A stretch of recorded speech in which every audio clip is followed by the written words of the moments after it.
recording so that I can share the video and you can listen if you missed the class.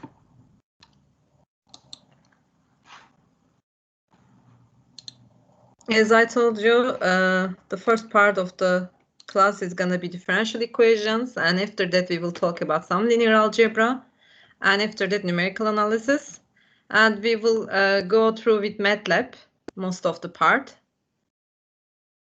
And here you go. So for modeling parts, what we say modeling is if you have some dynamical things, you need to write some mathematics about them. You are trying to put a function in that. For simple things, the algebra is enough, but if you are talking about some chains, and most of the time we are talking about chains with time, you need differential equations. You need to define them as the rate of change of time or rate of change of space. It depends on your independent variable. That's why differential equations is a very handy tool for engineers.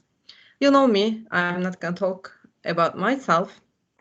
And as I told you at the beginning, we will talk about some differential equations first. You will remember the previous classes, and then we will talk about linear algebra, and after that some numerical methods, how we can solve differential equations and linear algebraic systems, and so on. So we will have 4 quizzes. These are kind of midterm quizzes. After each 2 classes, I'm thinking to make some quiz, and there will be 4 of them and the final exam. These are midterm dates are not right. I had to update this, but I already shared with you the syllabus from LMS. Make sure that you register to LMS. In LMS, these dates are updated. I will also update this one and put it back to the system. And there will be no makeups for midterms. If you have an excuse, your final grade is going to be your midterm grade. Since we will be talking about differential equations, we need some derivatives inside, because differential equations are the equations that have derivatives inside. And you need to remember what was derivative mean geometrically. And we know that once we say y derivative, it's the slope of the tangent line at x. And x is our independent variable, y is our dependent variable. And we can take the derivative with respect to the independent variable, and we also call this one as the rate of change of y with respect to t or x, whatever your independent variable is. So this is important for us to understand how we can use differential equations to be able to get the model that we want. And about the integral, since we have derivatives and equations with derivatives, we need to get rid of these derivatives so that we can have the function that we are looking for. And to be able to get this, anti-derivative, we need that so that we can get rid of this derivative. That's why indefinite integration, let's remember that it was anti-differentiation. And if you take the integral of a derivative, you are going to get the functions itself. And also, we all know that the geometry of an definite integration is the area under the curve, and the curve is defined as y equals f of x. And if you take the integral of f of x from a to b, you will get the area under this curve. These are just some reminders for you. You already know that. And as I told you, differential equations are the equations that contain derivatives of one or more unknown functions with respect to one or more independent variables. We will classify them according to the number of dependent variables, according to the number of independent variables a little bit later. And this differential equation is defined and mostly studied after in 17th century. And now also, especially for engineering, they are working for these kind of subjects with differential equations. So in any engineering, if you are civil engineer, electric engineer, computer engineer, it doesn't matter. You can have some applications about the differential equations. And if you are describing your physical process with these differential equations, we call them mathematical models. So with these models, you can, get some ideas about the experimental results, or if you cannot do the experiment of everything, you can do modeling, and you can do anything with the model because you can change each parameter, each variable as you want. You have that freedom with the model. And this is just one example how we can model things and how we can define differential equations. Here is that we have an object, and this object is falling in the atmosphere near sea level. And for this, you need to first define dependent and independent variables. And after that, you need to know the area that you are interested in so that you can get some formulas, the well-known formulas and physical laws about that. And once you have these physical laws, you need to define these physical laws in terms of your interested variable, okay? That's why we have time as an independent variable and velocity as a dependent variable, because I want to know what is the velocity of this object when it is falling at any time, okay? So velocity is going to be changing with time. And according to the Newton's second law, we know that force equals m times acceleration, mass times acceleration. But since I'm interested in the velocity, I will write acceleration as the derivative of velocity. You know that acceleration is the derivative of velocity, and velocity is the derivative of the position, right? From that, I define the net force, and this net force is against the downward force and upward force. These are behaving opposite to each other, and downward force is due to the gravity, we can model as m dot g, and upward force is due to the air resistance, and this depends on the velocity, and that's why we can model that one as with the air resistance constant gamma times v. And since they are behaving opposite, our net force is equals to downward force minus the upward force. And if you can get the parameters as g 9.8 meter per second square, mass is 10 kilogram, gamma is 2 kilogram per second, and if you plug them inside your equation, you can get how velocity is changing with time according to the right hand side, f of v, you can think as. So this is the mathematical model of an object falling in the atmosphere near sea level. As you can see, this is a differential equation because there is a derivative. And what you want to do, what is v? If the derivative is this, what is v?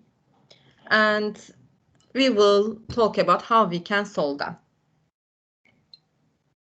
But before solving it, we can have an idea about how the solutions are going to behave without solving it. And to be able to do that, we can check direction fields and equilibrium points. And direction fields, since you don't know what is v, but you know what is v derivative. So for each v, you can see what is the slope of the tangent line.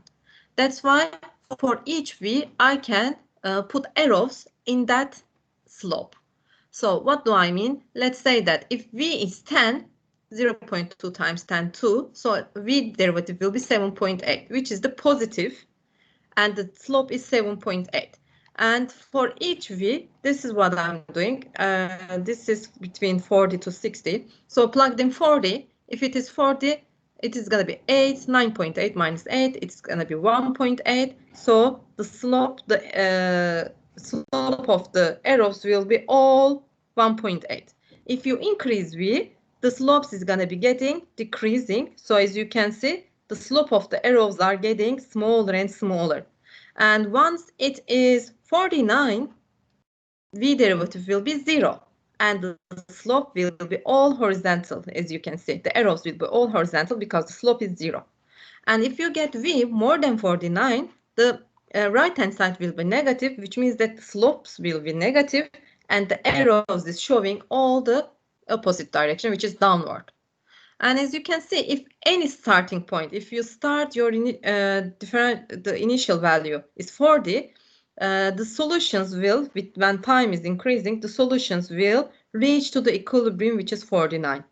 But if your initial value is bigger than 49, let's say 60, with time, your solutions is going to decrease and it will reach to the 49, again, the equilibrium value. So you can understand what kind of solutions you will have without solving it by checking the direction field and also the equilibrium value. And you can see that the equilibrium value is when v derivative is 0. So you need to make your right-hand side equals to 0 and you need to solve for v so that you can find your equilibrium solution. If you have question, you can stop me. Now I'm continuing. And this is what I told you, equilibrium solutions when v derivative is 0. And if we put the v derivative 0, we can find the equilibrium solution 49, and you will understand here where the arrows are horizontal. Okay? So for in any general differential equation, this is first order differential equation and constant coefficient linear differential equation. And if you have constant coefficient linear differential equation, you can find easily the equilibrium solution by making the right-hand side equals to 0 and solve for y. And for this one, for example, y equals 2. For this one, y equals minus 3 over 5. For this one, you have two equilibriums, 0 and minus 2. So you can find more than one equilibriums, and in each region, check that how the slopes are behaving. They are going to be either approaching to your equilibrium solution or they are going to be diverging from your equilibrium solution. And according to that, we are giving some names for that. I will talk about it a little bit later. So this is another example. This is a population example. Let's say we have a mouse population and they are reproducing at a rate proportional to the current population. And rate constant is given as 0.5 mice per month. Okay, so there is a mice in one area and this population of mice is increasing according to the current rate population, so proportional to the current rate population. And we are trying to model that. So if we call the mouse population P, and this P is going to be changing with time. So we are talking about dP dt. And how it is changing, the increasing part of the mice population is proportional to the current population. And since we call the current population P, so it will be P times the rate constant 0.5. So it will be increasing 0.5 P. But when owls are present, they eat the mice, so the population is going to decrease. And let's say the owls eat 15 mice per day. And let's say that our month is 30 days. Let's assume that. So 30 times 50, 450. Then I can model my population. The population is changing with time. How? 0.5 P, because the rate proportional to the current population, that's why I said P, minus 15 mice each day for 30 days. That's why 30 times 50, 450. So this is another differential equation. As you can see, the type is same. It is constant coefficient linear differential equation. Again, I will remind you the classification a little bit later. And for that one, we can plot the equilibrium solution by making this one equals to 0. When 0.5 P equals 450 is 0, then P is 900. And as you can see here, 900, the slopes are 0. And if initial population of mice is bigger than 900, the population is going to continue to increase. But if initial population of your mice is less than 900, the mice population is going to decrease and maybe it will extinct at some time in that area. Okay, so you can have an idea about your solution without solving it by checking the direction field. Do you have a question in that one? Let me check there. No question, okay. I will share my desktop with you. I want to show how you can plot this direction field with MATLAB. It is easy. I will also provide this little code with you. You can change the function and you can plot the direction field for any differential first order differential equation like that. Let it open. And once it's opening, let me continue. So this is some motivating example for, okay, it's opened. If it is opened, I can. So this is MATLAB, this is the console. So in this console, you can do any calculation like a calculator here. It does not, here you go.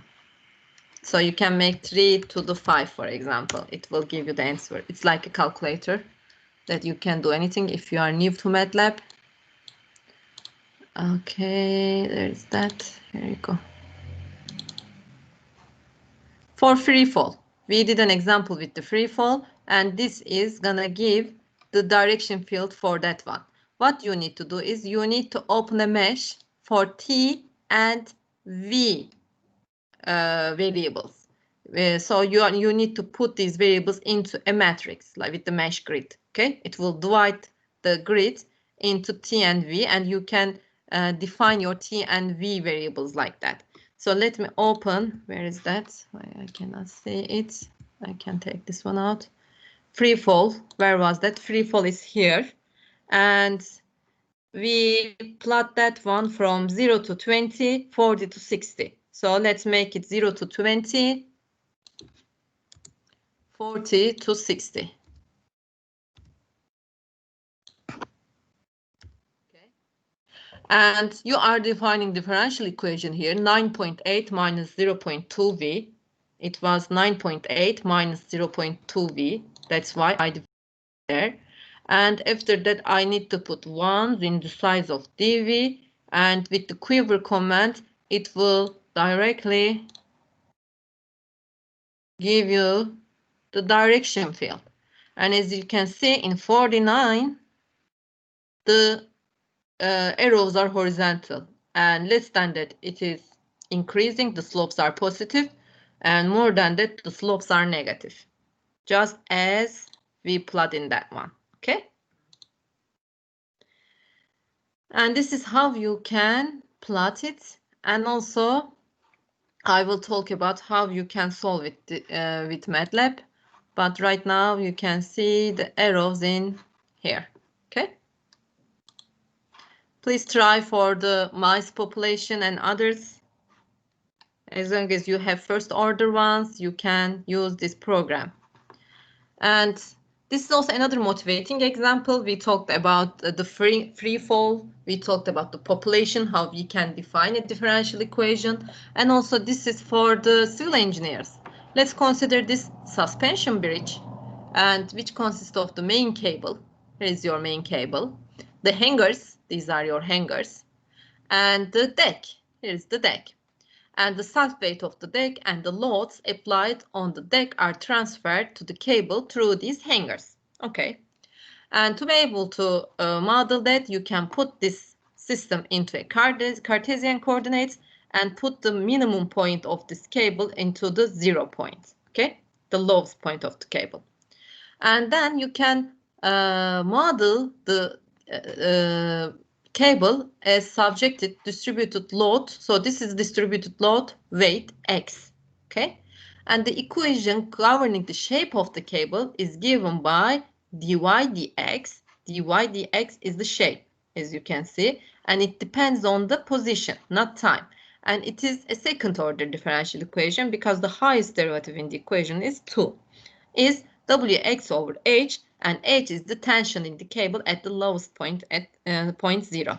So this is just for you to understand how we can use the differential equation. We will talk about how we can solve that, but to be able to model that, you need to be good at in this area, and you need to know the basic rules and basic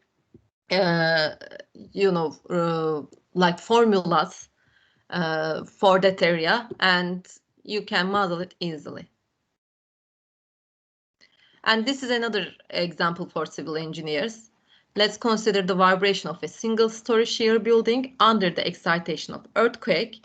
And the shear building consists of a rigid girder of mass M here, supported by the columns of combined stiffness K. Here you go. These are the columns that is supported. And the vibration of the girder can be described by the horizontal displacement xt. So this is the reference point, and this is the displacement during the earthquake. When the girder vibrates, there is a damping force due to the internal friction between various components of the buildings, given by here the x derivative minus the x0 derivative, where c is a damping coefficient.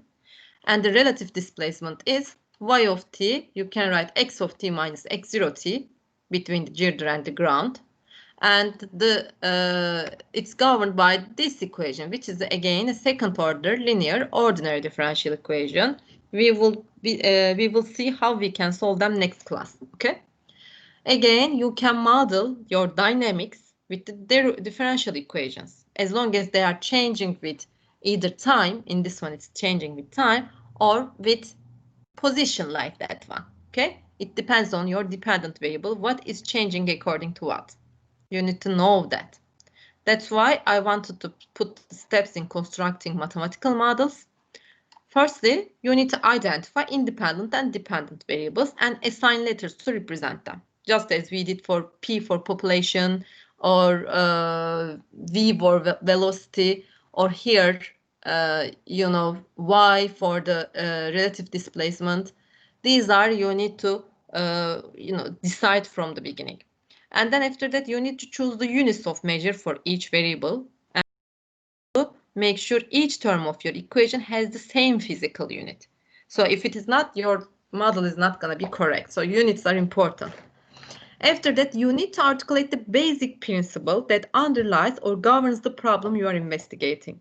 Just as we used Newton's rule, or in here in civil engineering examples, you need to know the basic principles, and you need to define your this principle in terms of your independent and dependent variable. Okay. And after that, the result may involve one or more differential equations. After that, you need to classify your differential equations and try to solve it. And check that if there is a solution, if there is a unique solution, if there is an analytic solution or numeric solution you need. Okay. After that, you need to start analyzing your differential equation. So this is another example. This is for like certain drug is being administered intravenously to a hospital patient. So they are giving a drug to a patient, and in this drug containing 5 milligram per centimeter cube of the drug enters the patient bloodstream at a rate 100 centimeter cube per hour. Okay. So the rate of inflow is 5 milligram per hour, because 5 rate times the amount. 5 times 100, 500. And if we call amount is A or M, it doesn't matter, just give a name. And this M is going to be changing dm dt with time. And the rate of inflow is 500. And let's look at the outflow.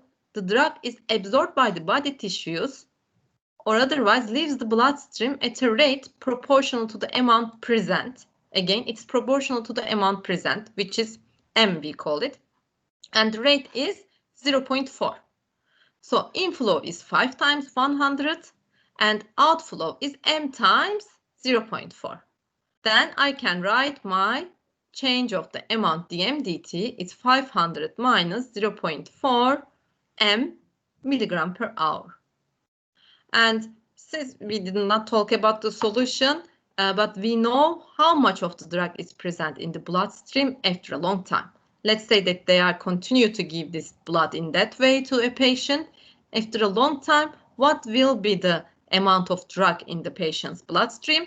And you can understand that by looking at the equilibrium solution. So if you make this one equal to 0 and solve for M, 500 minus 0.4 M equals 0. M is 500 over 0.4, which is 1250 milligram. Here you go. Here, this is your equilibrium solution. If the initial amount is less than that one, the amount is going to be increasing, and after a long time, it will reach to this amount, 1250 milligram. Within a few hours, it will reach to that. Okay. This is another example, motivating example for you.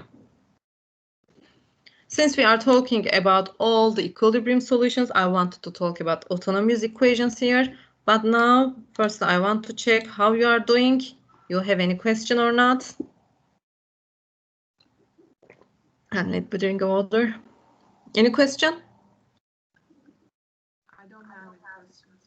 Okay, No, great. no. Okay. So let me continue with autonomous equations then. So if your differential equation is in that form, dy dt equals f of y. So if you look at the previous equations, it was always in that form. The right-hand side does not depend on t. It depends on only the dependent variable. Like exponential growth, dy dt equals ry. As you can see, the right f of y function only depends on y. Of course, it is depending on t, but there is no t appearing in the right-hand side. And the solution of this one is the exponential solution with the separable equation. You can easily find that, you know it, but I will remind you also. And if you look at the direction fields with the different initial points, you can see that it's an exponential growth. It is increasing when r is positive. When r is negative, it will be exponential decay, right? Or we can talk about, and there is no limit in that one. If you want to put a limit for increasing and decreasing, you can use logistic equation. And this equation, you can rewrite that in that way. And in here, the constant R is called the intrinsic growth rate, and K is the carrying capacity. Most of the time, we are modeling the population dynamics with the logistic equation. And as you can see, when time is passing, there is a limiting value, which is 10 in this way. So all the solutions are approaching to that one, because this is the carrying capacity, and all the solutions are approaching to this K. And you can easily define your equilibrium solution or carrying capacity if you by modeling your system in that way. Okay. And this is our logistic equation. The equilibrium solutions are what? Are here y is 0 and y is k. So there are two equilibrium solutions. And if we take R1 and K10, you will see that here, look at the 0. All the solutions around 0, so if y is less than 0 or if y is bigger than 0, they're all diverging from the 0. That's why we call this one unstable equilibrium, because all the solutions are diverging. But once you look at the 10, all the solutions are approaching to 10. And that's why we call this one a stable equilibrium. And I wanted to just classify these equilibriums here. So we call it stable if on both sides this equilibrium solution is approaching to the equilibrium. The solutions are approaching to the equilibrium. We call it semi-stable if one way it is approaching and one way it is diverging. We call it unstable if both way the solutions are diverging from the equilibrium. Now look at this one. We have this green, yellow, and red, three equilibrium solutions for this differential equation. Firstly, right-hand side only depends on y. So I can easily check its dynamics for this differential equation by looking at the equilibrium values. y1, y2, y3. So y1, y2, y3. These are my equilibrium solutions. And if I take the points less than 1, so the slopes, the y derivative will be always positive. The slopes are all positive, showing the positive direction, and it's approaching from here, as you can see. But it is diverging between 1 and 2, because these are also positive. So since one way it is approaching, one way it's diverging, y equals 1 is semi-stable solution, semi-stable equilibrium solution. And for 2, it is approaching from this side. And between 2 and 3, the slopes are negative, so it is approaching from up also. This is a stable equilibrium. And for 3, it is diverging down and it's diverging up, so it is an unstable equilibrium. So you can classify your equilibrium solutions as stable, unstable, or semi-stable in that way. Okay. And we will start talking about solving the equations actually. And this is for the logistic equation. And then we will classify them as separable, linear, how we can solve it. I will talk about step by step as I was doing before. Now this is our logistic equation. What I did, I separate the y terms in one side, t terms in other side. And if you can do this for this equation, finding the solution is easy by just taking the integral of each side. If I take the integral of each side, for the left-hand side, I can use partial fraction decomposition because there is a y term here, there is a y term there. To be able to get the integral, if I can write these y terms separately as a summation, by ln function, I can easily take the integrals of each side. That's why I'm using partial fraction decomposition, you know it. I am trying to write this partial fraction as the summation of two partial equations. And you know the deal, make the denominators close to each other. Ay plus b times by over k equals 1. So the constants should be 1, y term should be 0. That's why b is 1, a is y over k. And if I plug in here, the integral of 1 over y is ln y. Integral of this one is ln 1 minus y over k, because derivative 1 over k is already inside there. And the right hand side, this is RT, and don't forget to add C. Since I'm trying to solve for y, I need to get rid of these ln's, and you know the anti-ln is exponential. Take the exponential of each side. If you take the exponential of each side by combining these ln functions, since there is a subtraction here, you know you can combine them as a division. If there is an addition, you can combine them as multiplication. Since this is negative, it will be ln y over 1 minus y over k, exactly like that. And if I take the exponential of each side, I have only this y equation inside, and the right hand side e to the rt times e to the c. E to the c is just another constant, that's why I'm putting c there. And for that one, if you do cross multiplication and solve for y, you can find your solution of logistic equation in that way. Make sure that if you are new to that one, or if you forget it, take a pen and paper and do step by step. Okay, this is a nice algebra. It's fun actually. And for these differential equations, again, these are constant coefficient. As long as these are constant coefficient, you can easily solve them as separating the variables. And how do you do that? First, you need to factor out the coefficient of p, 0.5. Put it out. And then put this p minus 900 on the left and t on the right. So separate the variables p and t in different sides of the equation. Once you do that, the deal is easy. Take the integral, solve for p. Take the integral, this is ln, this is 0.5t. Get rid of the ln by taking the exponential of each side. Combine the constants and get rid of the absolute value by putting plus or minus, so it's just a constant again. Then you can find the solution of your population dynamic like that. Put it t at any time. After 2 hours, put it 2 for t. Find the population of mice. After 5 hours, put it 5. You can find the population. Okay? So it is easy to solve it if you have constant coefficient like that. And of course, this is the general solution. And for each C, you will get different solutions. And how can you find these C's? By applying the initial value, which means that if you know the initial population when t is 0, what is p, you can find C. And for different C's, you can see you can find different solutions. Okay? As I told you, for different initial conditions, for example, when t is 0, the initial population is 850. So put t is 0, e to the 0 is 1. Put this one 850, c is negative 50. So this solution is that one, which is going to be decreasing over time.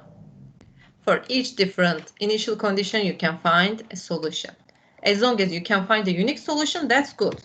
The important point is if you can find the unique solution or not. Okay?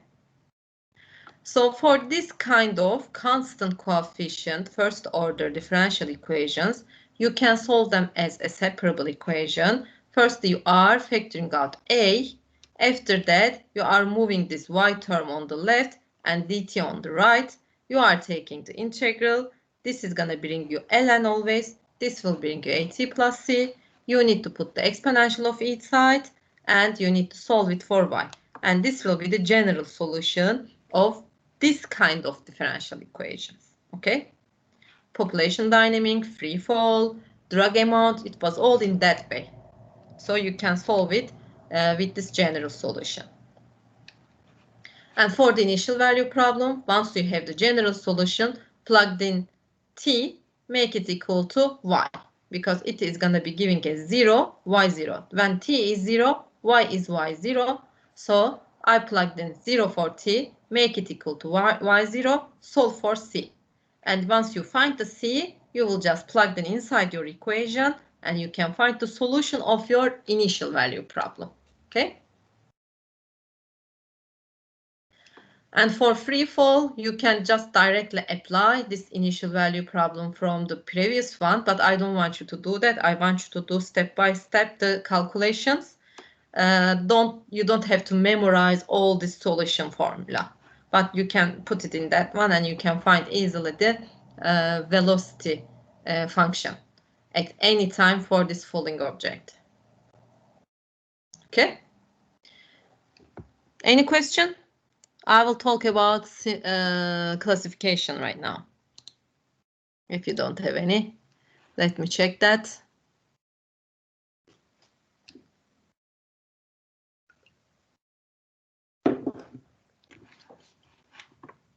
No question? Okay, let's continue then. Classification. So according to the number of variables, according to the derivative inside, we can talk about different classifications, and one of them is ordinary differential equation. It depends on how many independent variables you have. If you have one independent variable, your derivatives will be ordinary derivatives, because you are going to take the derivative with respect to that variable. That's why if you have one independent variable, you have ordinary differential equation, just as the velocity equation or the population dynamics, as we told. Okay, these are all ordinary differential equations. What is different with partial differential equations? Partial differential equations have more than one independent variable. And at that time, if you have more than one independent variable, you need to take partial derivatives, right? You cannot get ordinary derivatives. You know the deal with the partial derivatives. You will assume the other one is constant and you will take the derivative with respect to one of them. And as you can see, even the signs of the derivatives are different, because for partial derivatives, we are using del instead of d. So these are partial differential equations. As you can see, your dependent variable u depends on both x and t, both space and time. Like heat equation, like wave equation, these are very common partial differential equations. Or Laplace equation, if you remember. And if you have more than one dependent variable, which means that you have a systems of differential equations, okay? If you have two dependent variables with one independent variable, here you go. This is a system, like our Hodgkin-Huxley, Muhammad. So this is the system of differential equations. And for the order, you are looking for the highest derivative. Look at that. This is the highest derivative inside this equation, 1. So this is the first order. This is second, because the highest is 2. This is the second order. The highest derivative is 4. This is the fourth order. And the highest derivative for these are x2, because it's taking derivative 2 times with respect to x. So it is 2. So you can decide the order of differential equation by looking the highest derivative inside the equation. Okay?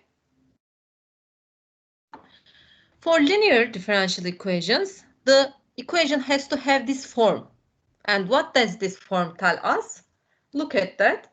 Derivative terms should be coming along. There shouldn't be any square, there shouldn't be any root or something else. So they have to come along. And the coefficients of these dependent variable should only depend on independent variable. So it should only depend on t. And this can be anything. This can be root function, this can be power function, sine function. It doesn't matter. There is no restriction on t. But it shouldn't have any y. If there is a y, it is nonlinear. As long as it is t, only depends on t, it is a linear function. Okay? If your function has this form, it is linear. If not, it's not linear. So you need to make sure that look at the y derivative terms. It should be alone. It should not have any function, any power, anything on it. And the coefficients of y terms should be only depend on t. There should not be any y again, okay, as a multiplication. So no power of y greater than 1. Exactly, there should not be any power. No product of y dy dx. So the derivatives coefficient should not depend on any y. No restriction on x, which means that for the independent variable, there is no restriction. It can be anything. For example, this one. First, tell me, is it OD or PD? I will be asking to you. Is it OD or PD? Is it ordinary differential equation or partial differential equation?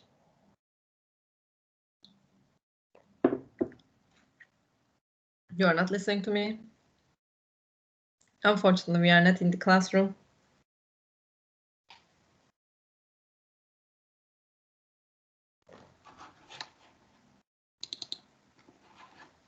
My connection was lost, so I missed that part. So you are looking for the derivatives, Ceren. Look at that. Since you have only one independent variable, which is x, this will be ODE. For PD, if you remember it, it should be delta, because we are taking partial differential equations, which means that your y depends on more than one independent variable. Okay? For this one, your independent variable is x, your dependent variable is y. And order is the highest derivative inside the equation, which is 2, right? That's why. And you can check if it is linear or not. Yes, it is linear. Look at that. This is the derivative. It is coming alone. And the coefficient only depends on x. This is derivative alone. And x, y does not, it doesn't matter. So this is linear. Okay? And since the right-hand side, since there is no term that only depends on x or constant, this is homogeneous one. This one. Is it ODE, PDE? It is ODE. Again, you have only one independent variable, t, and your derivative, as you can see, just d. And the order, can you tell me the order? What is the highest derivative? There is only one derivative term, which is the first derivative, so order is 1. Again, independent variable t, dependent variable p. And is it linear? No, because look at that. Your dependent variable p is coming as a square, kp square. What did we say? P should not have any power greater than 1. So it is not linear because of that. For that one, it is ODE because you have only x as an independent variable. And the order is 1. Don't forget that. This is derivative square. It is not the derivative. To be able to show if it is derivative, the parentheses should be around 2. If the parentheses should be around 2, which means that this is a second derivative. But in here, since there is no parentheses, it's the power. That's why the order, since there is only first derivative of y, is 1. Independent variable is x, dependent variable is y, and it is not linear because there is a power. This power makes your function not linear. And look at that. You can easily, can see the difference between ordinary and partial. In here, you have t and r as an independent variable, and your derivatives are partial derivatives. That's why this is the partial differential equation. Order is 2, the highest derivative inside the equation. Independent variables r and t, dependent variable n. And is it linear? Yes, because this only depends on r and there is no power, so it is linear. Please check the same things for these equations and for you to understand if you know how to classify these differential equations, check yourself. Okay, you can ask to me if you are not sure and you can send it to me. I can check it for you. Again, any question? No. Okay. So about the solutions of differential equations, how can you understand if the given function is a solution? Once you plugged in inside your equation, it has to satisfy it, which means that you need to take the necessary derivatives, put it inside your differential equation, and check that if it is equal to the right-hand side. So, for example, this y1 function, first derivative of sine is cosine. Second derivative of, yeah, the derivative of cosine is minus sine. So second derivative of y is minus sine. Since y is sine, minus 1 plus minus sine plus sine function is going to be 0. So this is a solution. Similarly, take the second derivative of this one plus the y itself, it will be 0. This is also a solution. Check that one. You will see that this is also a solution. So as you can see, there are more than actually infinitely many solutions for this differential equation. And to be able to understand that, take the necessary derivatives, put it inside your equation, make sure that it's equal to the right-hand side. Okay? Again, as I was telling you, once you have the model, the important part is that if there is a solution, if it is a unique solution, if it is a solution, what kind of solution? Is it analytical, numerical? Because for ordinary differential equations, most of the time, if it is linear, we can find the analytic solution. But if it is non-linear, no, we cannot find the analytic solution. And for partials, mostly we cannot find the analytical solution, but for the numerical approximation, we have a method for each of it. Okay, we can easily find the numerical solution for differential equations. Not all of it, but most of it. These are just some examples for you. If you understand it or not, check that out, please. The rate of change in the temperature T of a coffee at time T is proportional to the difference between the temperature M of the air and the temperature of the coffee. So the rate of change in the temperature. So our differential equation is starting with dt, temperature, over d time. And how it is changing is proportional to the difference between the temperature M, the air, the room temperature, let's say M, minus the temperature of the coffee T, with some constant M minus T. The difference it depends on with some constant K. So you can easily check how of your coffee's temperature is changing with time once you are drinking right now. If you can check the room temperature, you can solve this one and you can find the temperature of your coffee at any time. Okay. As you can see, this is an ordinary differential equation. The order is 1. It is the variable, independent variable is T, dependent is temperature, and it is linear. So you can easily solve it. Move this term into the here, move the dt in there, take the integral of its side, solve for capital T. Okay.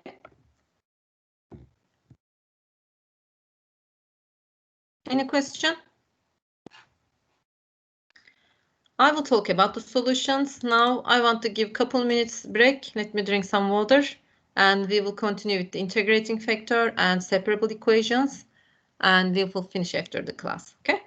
If you have a question, you can ask to me. Just let me stop talking for a while. Couple minutes.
Esra Teams grubunda misin?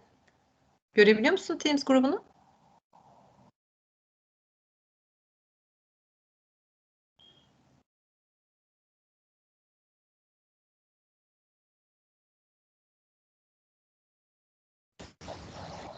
Görebiliyorum. Tamam. Bundan sonra hep buradan yapacağız dersleri. Tamamdır. Tamam.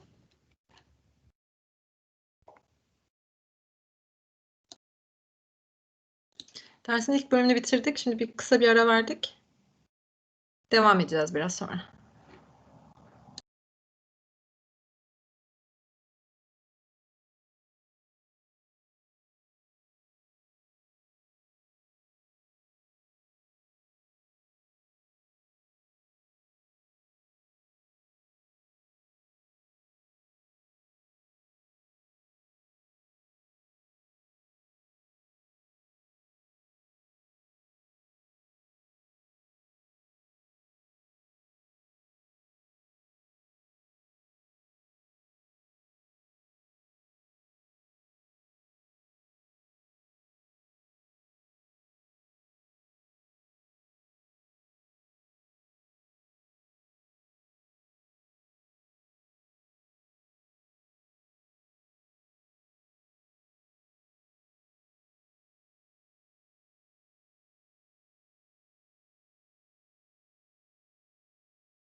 Okay, maybe we can continue right now. Oh, I'm sharing my stuff. Okay.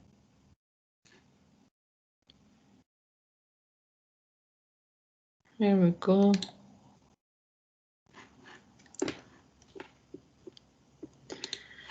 So you're all familiar with that one. We will start solving our linear differential equations, first order ones. We already talked about if we have constant coefficient, we can solve this one with integrating factor, or we can solve this one as separate equation, as long as our a and b is constant. But if they are not constant, if they depend on t, how we can solve it? We are solving with integrating factor. And the idea of the integrating factor is, you know, that we are finding one function. Once we multiply that function with our differential equation, this will turn our differential equation easy to solve. Okay? And this was how we were solving with constant coefficient case. We just talked about it 20 minutes ago, maybe. So you already know that. Firstly, we are factoring out a, and after that y terms we are moving to the left, t terms we are moving to the right. We are making this one a separable equation by separating y and t terms in different sides of the equation. Take the integral. Once you take the integral, you will have ln function on left, and to get rid of this ln function, we are taking the exponential of each side, and we are solving for y. So we already did it, couple examples in the first part of the class, so you can check that out. Now we will talk about if we have variable coefficient first order linear differential equation, how we can solve it? We can solve it with integrating factor. And we called our integrating factor mu of t. So we will find such mu of t that once we multiply our function with that one, it will turn our differential equation into an easy one. Okay, easy to integrate. So how we were doing that? So the differential equation can be given in that form. So there is a t term as a coefficient of derivative, and there is a t term as a coefficient of y, and there is the right-hand side for non-homogeneous cases. So as a first step, always we need to put this one into a standard form. What is standard form? The coefficient of the derivative term should be 1. So we need to divide our equation into a1t. Okay, once you do that, you can get some t term as a coefficient of y, and you can get some t term on the right hand side. So as the first step, turn your differential equation into a standard form. Once you do that, as a second step, find your integrating factor. What is integrating factor? It is e to the integral P of t dt. What is P of t? It is the coefficient of y term, okay? So the coefficient of the derivative term is going to be always 1, and the coefficient of P of t is going to give us the integrating factor by taking its integral, putting it as an exponential function, okay? And after that, once you find mu of t, you need to multiply this mu of t with the standard form of your differential equation as a step 3. And once you do that, you will see that your left-hand side will be always as a derivative of mu of ty. That's why we are finding this integrating factor, so that we can write your left-hand side as the derivative of mu of t times y. Why? Because once we take the integral of each side, the derivative and integral is gonna kind of simplify each other, and on the left we have only mu of ty, and on the right it is easy to integrate, and after that you need to divide it by mu of t to get your general solution. Okay, so step by step. First, put it into standard form. Second, find integrating factor. Third, multiply mu of t with your standard form of your differential equation. Fourth, your left hand side will be always derivative of mu of ty. And then take the integral of each side, solve for y. It is that easy. Let's look at it on an example. Look at this differential equation. It is in general form. As a first step, we need to put this one into a standard form by dividing the equation with the coefficient of the derivative term, which is 2. So the standard form will be y derivative 1 over 2y e to the t over 3 over 2. And now, as a second step, find integrating factor. E to the integral P of t dt. P of t is 1 over 2, and integral of 1 over 2 is just t over 2. So this is your integrating factor. As a third step, multiply your integrating factor with the standard form of your differential equation. So this equation times e to the t over 2, I am multiplying it. And the first step, our left-hand side will be always mu of t, which is I found as e to the t over 2, times y's derivative. Okay? And right-hand side, I multiply my right-hand side with e to the t over 2. Here you go. Exponentials, the bases are same, so you need to add, you can add the powers for the right-hand side. Take the integral, solve for y.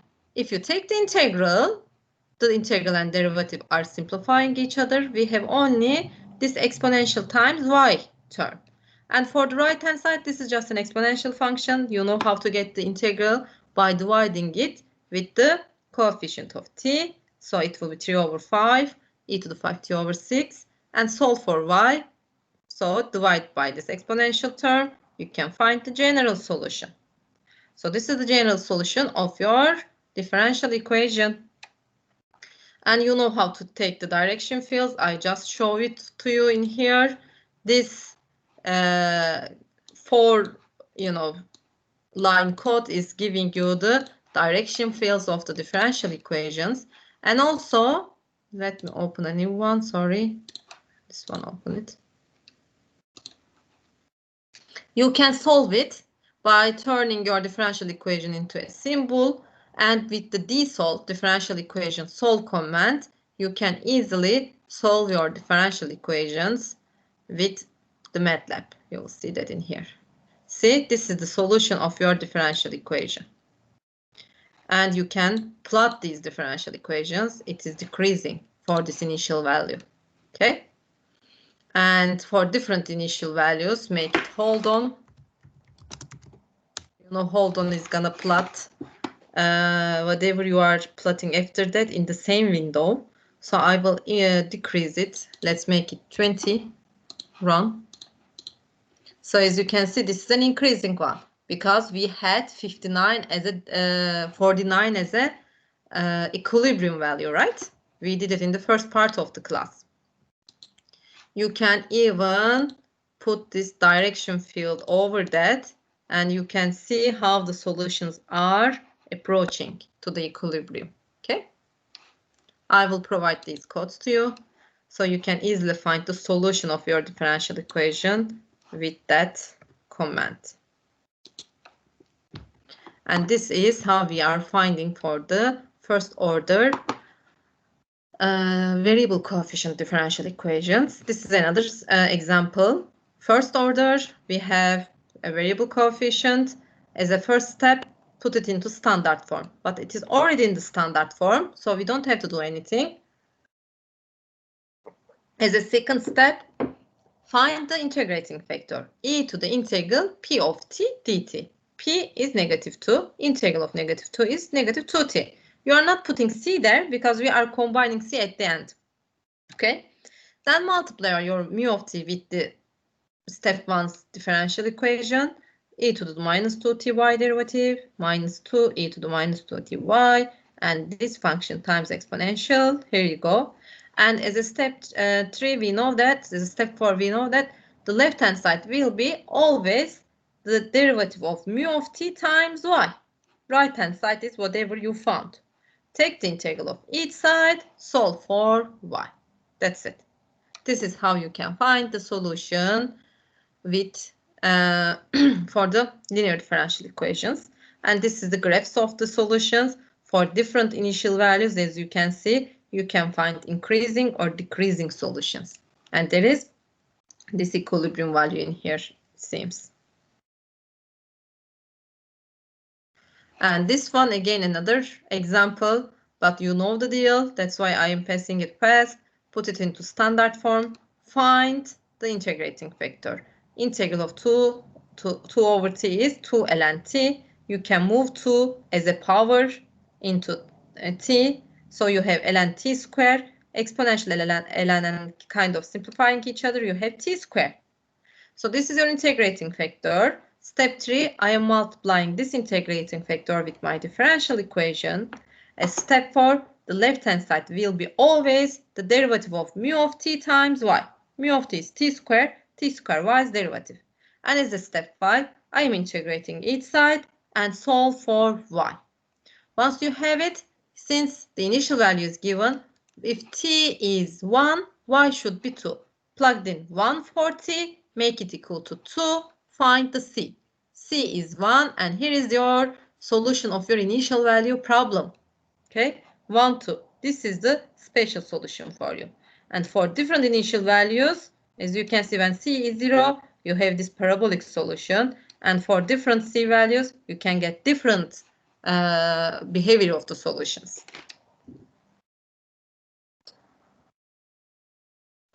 And another different first order differential equation you can solve easily, separable equation.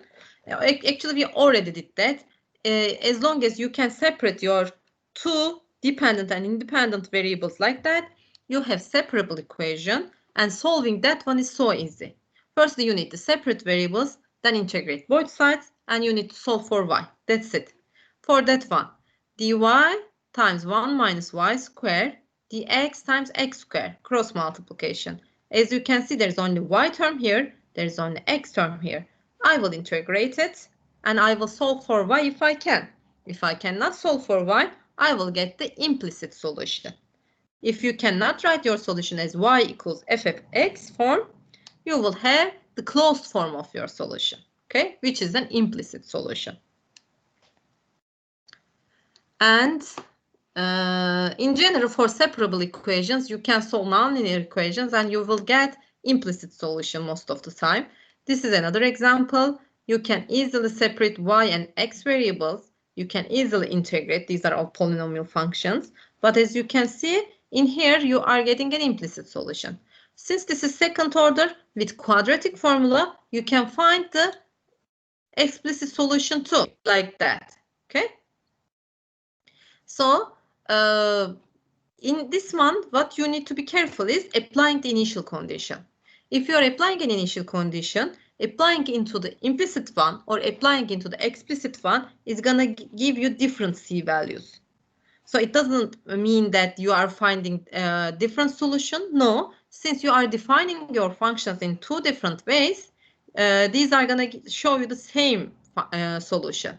But C's can be any constant. So it depends on how you define your function. You can find different values. Okay.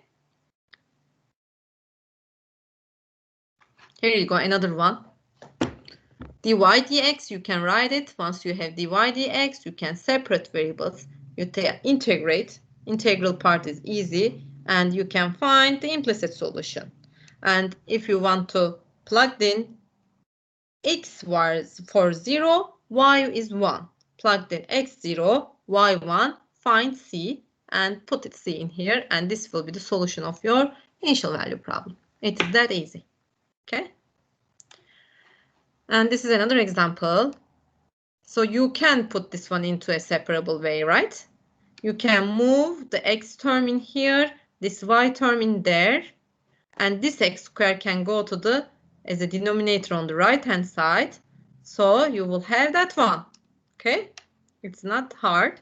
After that, you need to take the integral. Left hand side is easy, but right hand side you need to use again partial fraction decomposition, because there's an x squared, there's an x plus 1.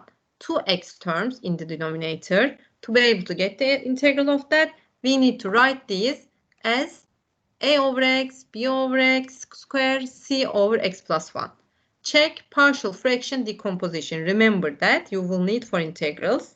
Remember taking integrals for this class, it is important. So if you make this one equal to 4x squared minus x minus 2, you will get a1, b minus 2, c3. If you plugged in, you can easily take the integrals by using the ln function in here, and this is power function. So ln x, 3 ln x plus 1, this is 2 over x. Here you go. And again, you can apply initial condition. X is 1, y is 1. Find d. D is minus 3 ln over 2. And here is the solution of your initial value problem. Again, it is given implicitly. Or since this is second order, you can write explicitly by using the quadratic formula. Quadratic formula, what was that? Minus b plus or minus square root of b squared minus 4ac over 2a. To be able to find the roots of second order polynomials, we were using quadratic formula, and you can use it in here. And that was it. You are familiar with that one. You are all our previous student, right? Ismail, you were also our previous student.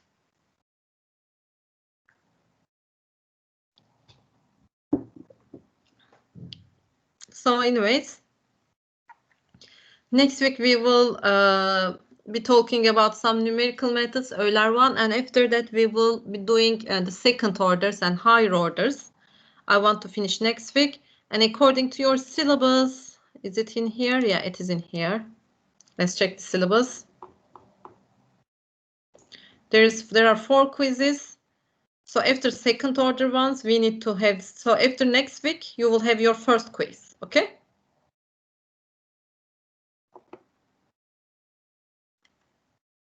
So next week we will have a class, and after that, let me check that.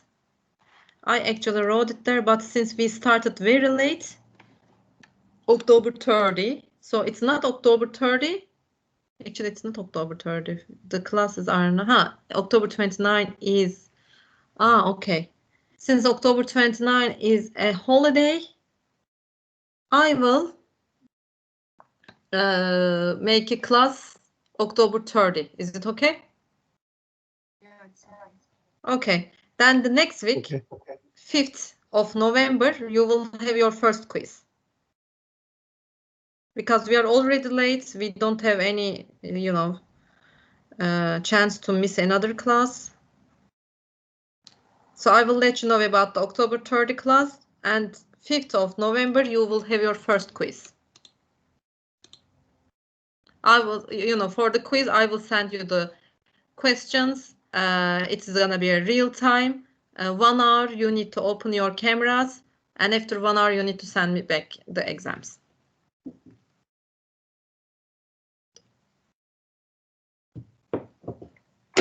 Yes?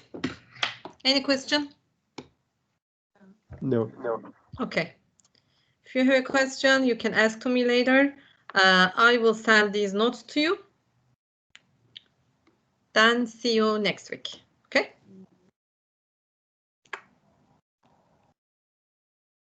I already, record the class. I will share it with you.